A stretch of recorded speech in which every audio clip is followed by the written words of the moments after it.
there's a reason why we don't want to go in the scary dark basement is because of what we suspect is there. And for many of us, our past feels like the scary dark basement. And we're afraid to go there because we have a sense of what is there. But the reality is, whatever is in the basement of our past, we can have the courage to go down there, and we don't go alone. We bring wise adults, we bring professionals, we bring our community. And in that space, we do sift through or discover whatever is there so that we don't live in fear of going into the basement. The counseling center that I went to would often say the stuff that you don't talk about the most is the stuff that defines you the most. So the stuff that's in the basement, the stuff that's in your past that you're not acknowledging actually is what's defining your life. And so when you find the courage to simply begin talking about it, then you can begin to offload that weight that's in your backpack and not carry the weight of the past in the way that you once did. Yeah.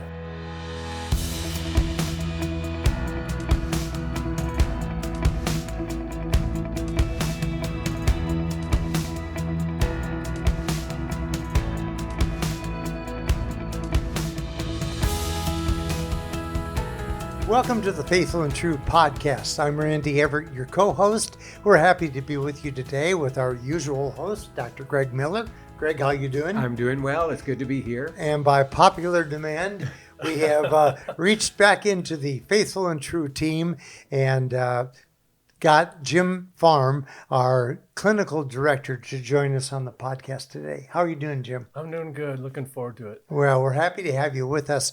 We have a unique combination of athletes here today because you and Greg have both got experience as runners and things like that, and that we found that would tie very nicely into today's subject. Absolutely. Well, in fact, today's subject came from a sermon that Jim heard that is kind of a common theme, and that is for some people, as they interpret the scripture, they're led to believe, or maybe they're directed to believe, that they really shouldn't deal with their past, that grace abounds, that let the past be the past. And recently you heard a sermon that directly kind of said there's no reason to talk about the past. That's right. They were quoting Philippians 3, of course, the beginning of Philippians, where he talked about Paul's, running this race, and he's going to forget the past and just look at the prize moving forward. And, the Isaiah passage, I think it's in 43, about dwelling not on the past, was also brought into that. And so, and the comment was, the counselors just want to keep bringing it to the past. And I'm like, I wanted to stand up and say, well, there's a good reason for That's that. Right, yes. Well, and what's interesting is that idea of dwelling in the past. I don't think we ever encourage anybody to do that. And we cannot forget the past until we remember the past. And so I think one of the things that happens is someone will take a passage like that and not look at the greater context, or even maybe looking at some of the nuance of terms. And it does make sense that if someone is maybe stuck in the past, or they're over-focused on the past, there's this stuck in remembering the past and idealizing the past, that absolutely isn't going to serve us. But kind of the phrase that we talk about here is we want to move towards, we want to move through, we want to move beyond. And we really can't do that until we begin with acknowledging the past. And what I often talk about is unprocessed past shows up in the present and helps to define our future. So the first step is acknowledging the past and allowing ourselves, by acknowledging it, to get free from it. Yeah, and I think you're exactly right. I mean, just the word dwell, if you get into the Hebrew, Greek original text of it, literally means make a dwelling or build up residence there, which means like you're going to stay stuck there, And the whole thing is Paul saying I'm looking forward, but you started back there to begin with. Yeah. So what's funny, Randy, is that's probably the first time that anyone has ever referred to me as an athlete. Oh, so absolutely. I'm wearing that label in a new way. But what is true is recently, last year, I started running. And so all of the scripture that talks about running the race and all of that has taken on a new meaning. And what I've learned from that experience is the importance of some of the principles that I've learned in running about how they are so applicable to the idea of recovery or the journey of transformation. And what's interesting is, in order to be effective in running, you do start with the past. Meaning, are there any past injuries? Or is there something that might keep you from running? Or are there some limitations because of your health that you need to take into account as you're considering this? I often tell people I'm very fortunate because I was not a college or high school athlete. I have no old sports injuries that are limiting me You're now. fortunate. Yes, my knees are great at this point, my ankles, all of the parts, all the limbs that are needed for running. And so it's important, though, if we're going to take on the task, we do look at our resources and what might be possible given our current physical state. Well, in the same way, as we're looking towards recovery, we do start looking at the past and how the past is informing the present. There is a consequence to unprocessed trauma, and we do bring that into the present. There's almost a naivete to believe that we can forget the past as if it's not present in our present. But we do have to acknowledge it and, like we've said, not be defined by it. Yeah, that's exactly right. And a lot of our responses are because of our, things that we keep on our subconscious that are in our past. So we may not even be aware of why we're responding a certain way without actually developing the self-awareness of what's happened to us. Right. We often talk about how, especially in our reactions and our triggers, many times there's this energy of the past. And I often talk about a trigger actually being a portal to the past. And whatever is unacknowledged or unprocessed is going to show up in that trigger. And so one of the best gifts we can give ourselves and give others is to understand how the past is showing up in the present. Kind of in the running story, what happened was I went to the doctor, and she's been saying this for a while, but she basically said you need more aerobic activity and you need to do some balance and strength training given your age. And so I was sitting at a breakfast, and my daughter-in-law, my son, we were there. We were celebrating his birthday. And my daughter-in-law just said to me, would you like to run the Shamrock Shuffle and see end of March? This was the end of January. And I just naively said, sure, why not? I don't know anything about this. Anything to please my daughter. That's right, And because I had been encouraged to do it, I thought, okay, I can do this. But then I had the realization I know nothing about running. Yeah. And I don't even have good memories of running. But what happened was my son took my phone, downloaded an app, and it is literally called From Couch to 5K. And it gives you very specific instructions of what you need to do. And what was interesting in that, I would open the app and it would tell me, okay, this is how far you're running today. And it was very specific. In the beginning, it was literally, you run a mile, you walk a mile. You run a mile, you walk a mile. We did that for 20 minutes. You do a 5-minute warm-up, a 5-minute cool down. And so in 30 minutes, I had accomplished the task. The thing that made it possible is the app started with where I was, on the couch. Yeah. And one of the things that is so helpful about recovery is the more specific the instructions are, and the more a person understands where we're beginning the race.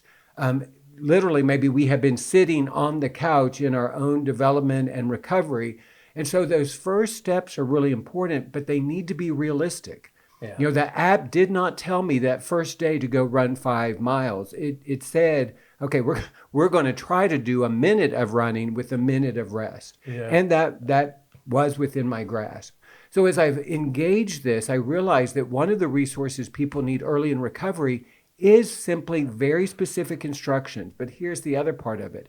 When you're given those instructions, you follow through. Mm-hmm. In the beginning, I didn't think I could run a minute. I really had no capacity. But I pushed myself to run that minute. If the app says do this, I did it. Yeah. And I did it even if I didn't feel like doing it. I did it no matter what the weather was. It's interesting. My son's birthday is the end of January, and that's when we were having this conversation. And typically, February and March in Chicago are not really pleasant to run in. No. But that was kind of the time frame I was given. And fortunately, it was a fairly mild winter for us. But, when it was in the teens, I called up my daughter-in-law said, hey, what do I need to do to run when it's this cold? She gave me some instructions. And then that's another piece. It is so helpful to have your coach, to have that person that understands the basics, but also can help you with some of the specifics too. And to know that I could reach out to her and my son and say, okay, here's the situation. What do you think? And in recovery, we call that the sponsor. But to have someone who's on the journey, who understands the running and can give you some help and coaching is amazing. Yeah. Well, I just noticed as you were sharing your journey, right out of the gate, you were kind of like, I'll do it, but I don't know what I'm doing. Yes, exactly. This sounds great. You're humble enough to actually admit, I don't know what I'm doing. Right. Which I think is important in recovery a lot of times. A lot of guys have come and they've tried to do it on their own. Right. Well, and there is this necessary openness. We often say trust the process. And in recovery, that's a phrase that a lot of people don't like. But there is a process. There is a journey. And what's also true is when the app added, okay, after a while, we're going to run 2 miles and we're going to walk a mile. We're going to run 2 minutes and walk a minute. I had to push myself then. And so what happens in recovery, you're given more and more to do. And there has to be a part of you that believes that you can do it. But my experience is it's always just a little bit outside of reach. Yeah. That's where the growth occurs. Yeah. If I had just stayed walking a walking a minute, running a minute, walking a minute, running a minute, I probably would have never gotten up to the 5K, then to the 8K. But I would push myself. And I think that's another principle in recovery. If we're going to run the race, we have to be willing to push ourselves beyond what we think is possible. Yeah. I think the other thing too, just in my own running journey early on, because I didn't grow up running, I was more of a team sports guy. And then, after some things happened to me physically, I started to run because I could do that now.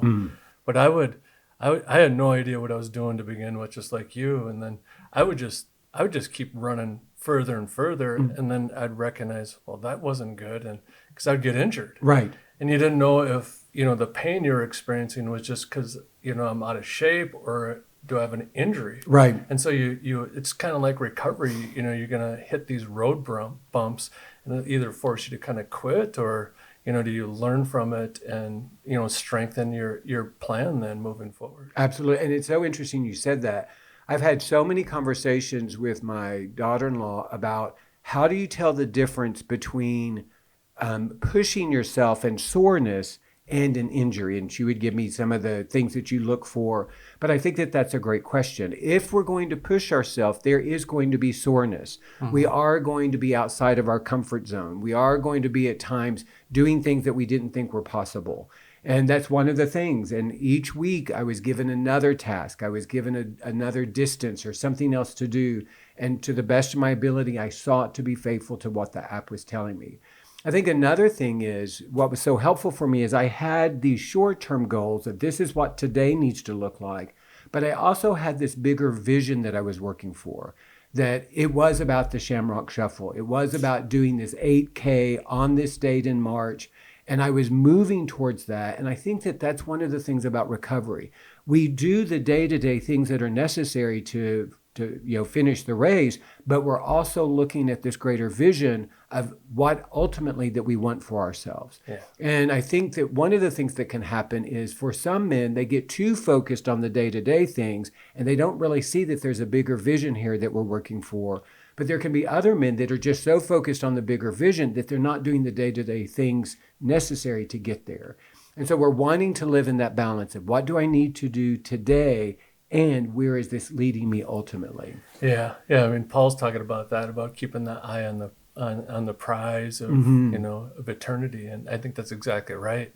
Because sometimes our core beliefs in the midst of this, we start to become aware of this, as you're running these longer distances or in recovery language, as it gets further and further, these core beliefs start to come into play. Right. Know? Yeah. And some of them aren't healthy core beliefs that can shut you down. Well, one of the core beliefs that I come around from I hear from a lot of men is it sounds something like my failure is inevitable.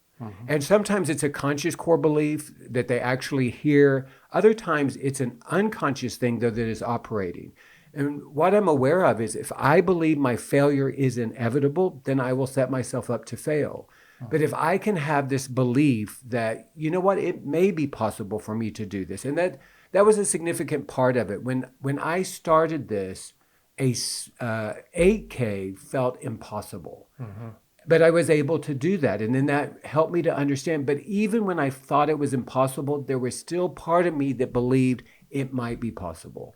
So when we're doing this recovery journey, yes, we're going to have doubts, we're going to question, but it's important that we don't live with this core belief that my failure is inevitable. So what I say to men is your failure might be possible and it's not inevitable. Yes, you may not be successful at this, but you're certainly not going to know if you don't try. Yeah. One of the things that I also found that correlates with recovery is community is essential. I would not be doing this if it wasn't the invitation to my daughter-in-law and son. They have been so supportive, but so has the rest of my family. Beth has just been amazing about encouraging me and supporting me and my other son and his fiance. So I feel like I'm not alone in this in my own family.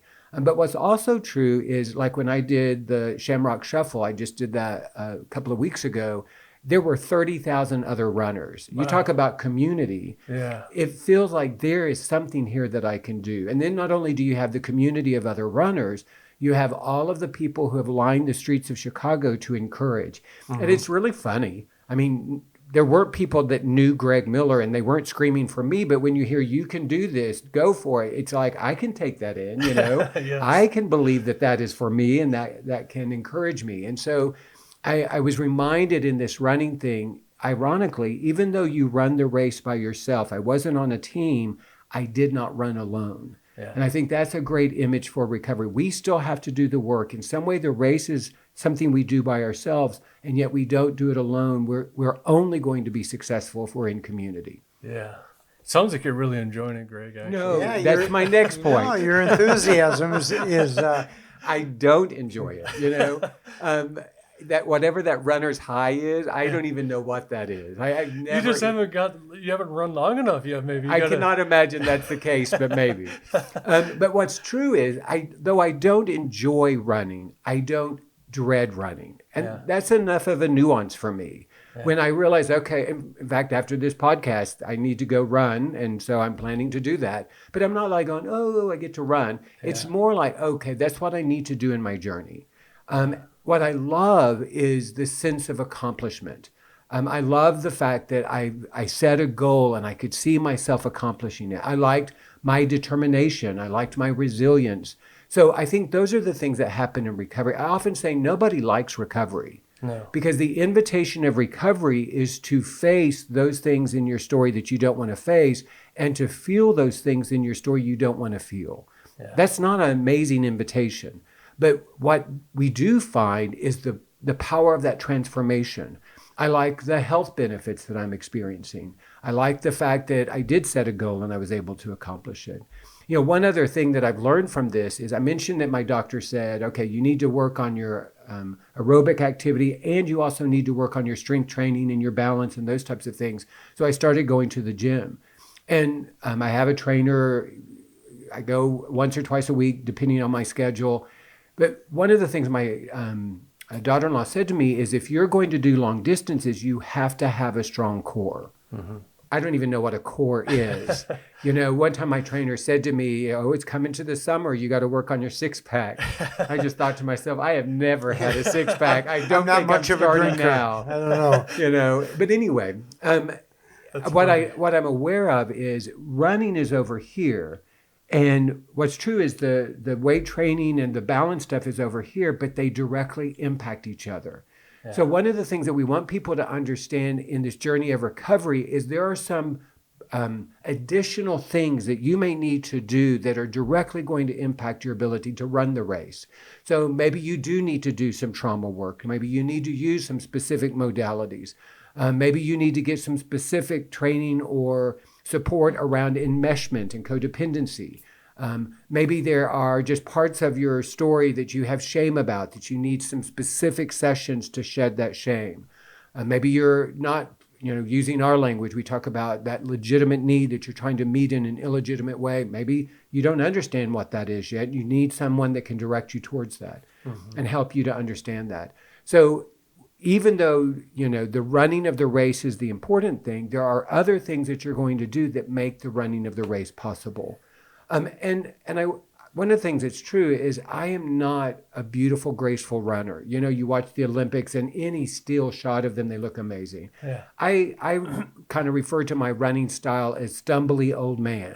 I'm just basically putting one foot, anyone watching me would think he is one step away from tripping, But what's funny is when you do these races, they take photos of you. I even know where the cameras are, so I try to look a little bit happier there. Presentable. Not one of those photos would I ever want, but it's okay. Recovery doesn't always look beautiful. You're not at your best, and yet if you have this vision of the next right step, I'm just going to put my foot in front, and I'm not going to do it alone. I think that is the invitation that Paul is talking about, where we do acknowledge our past. We recognize where we're starting from. We recognize the weight that we've been carrying. Another image is, I have never run a race with a backpack. Now, there are people who do. They do the rucksack runs and all that kind of stuff. That's not me. But what I would know is if I was carrying 50 extra pounds, there's no way, even on my best day, that I could do the, Shamrock Shuffle. So part of the work that we do in recovery is we unpack the backpack. We take some of that historic weight off, but the only way I can do that is acknowledge what is the weight that I've been carrying. I think that's what Paul is saying, is that when we are running this race, the prize is in front of us. We do want to forget, not avoid, not ignore, not be defined by the past, but we want to be able to set aside the past. But in order to do that, we first acknowledge the past. Yeah, that's very good. That's a great analogy. It really is. And, the other thing I was thinking about as you were talking about it, running like recoveries, we get so focused sometimes, like, we're starting off this race. I got 26 miles or whatever the size of the race is. That's overwhelming if you think about it from that perspective. But, using your language, if I think about it, I just got to get to that next mile marker. Right. Rather than, I got to get to a 12-mile marker or 26-mile marker. Right. It's just taking one step at a time, One of the things that has helped me is I look for the next race. So I started with the 8K, and then I did a 10K, and then I did a 15K. And then I did a 5K. But having that next race in front of me is giving me something to look towards. Again, it's that vision. And what's also true is, so the next one I'm looking at is a half marathon. And I am confident that is beyond my ability. And yet, I am also confident that I can finish that. It may not be beautiful. It may take me more time than I would like, but I'm committed to whatever it takes. The only thing that would keep me from finishing is an injury or something, significant that keeps me from running the race. But within me, I'm living in this tension of this is beyond me and this is possible. Yeah. And that's the sweet spot to be in recovery, where if we are arrogant and confident in our recovery, we've got this, then there's a naivete and a foolishness that actually makes us vulnerable. But if we can live in the tension of this is challenging, this is even beyond me, and yet it's still possible, that's when we're going to find success in long-term strategy and a long-term recovery. Yeah. It's not just about doing 1 mile. It is about that continued race, keeping one foot in front of the other, believing that it's just a little bit in front of us. And what's interesting is I was talking to my daughter-in-law, my coach. I should say her name, Kelly. I was talking to Kelly, and I asked her, because she has run the half marathon, do they put up the mile markers? And she said yes. And what I know is it is helpful for me to know where I am on the race. How far I've gone, how much is left. My kids gave me this watch that I think does a lot of stuff, but I don't understand all of it, but it does let me know how far I've run. There's an encouragement there. Yeah. The thing that's challenging about recovery is there aren't those obvious mile markers. I wish there were.